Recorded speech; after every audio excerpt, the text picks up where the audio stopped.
Hey guys, today I'm going to show you how to make a custom decorative grill for your air return.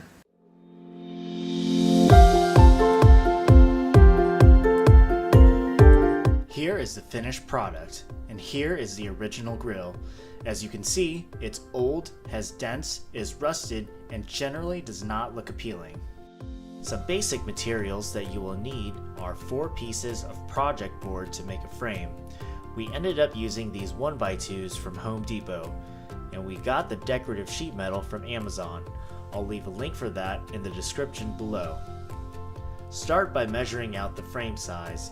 You can trace it out like I did, or you can use a measuring tape, but make sure you know which side is scrap and which side you are keeping. After you know your dimensions, cut the pieces to length and width using a chop saw. Next, cut out the corners so you can join the pieces using miter joints. I stack the pieces like this to make consistent cuts. Once you are done with the cuts, sand the edges, then apply some glue and join using a square, a clamp, and brad nails. Once you have the frame pieced together, hold it together while the glue dries using clamps. Wipe up the excess glue using a damp cloth. While the glue is drying, cut the sheet metal to fit just within the frame, leaving a margin of about ½ an inch. Make sure you use aviation snippers. Next, tack down the sheet metal to the frame.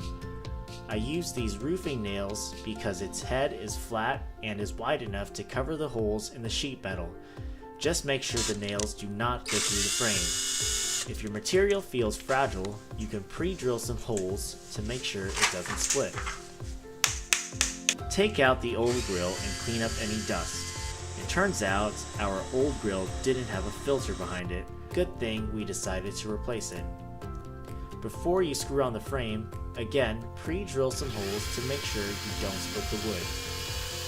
Some notes here specific to my case. I had to use wall anchors because the new holes I drilled to avoid the sheet metal caused the screws to end up on the drywall. Also, the filter slot is a weird size, so I had to custom cut a filter.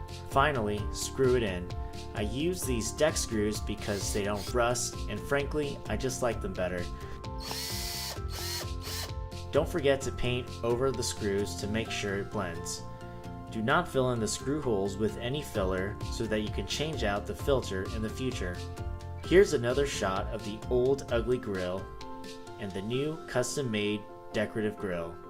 Thanks for watching. If you enjoyed the video, don't forget to like and subscribe. Thanks.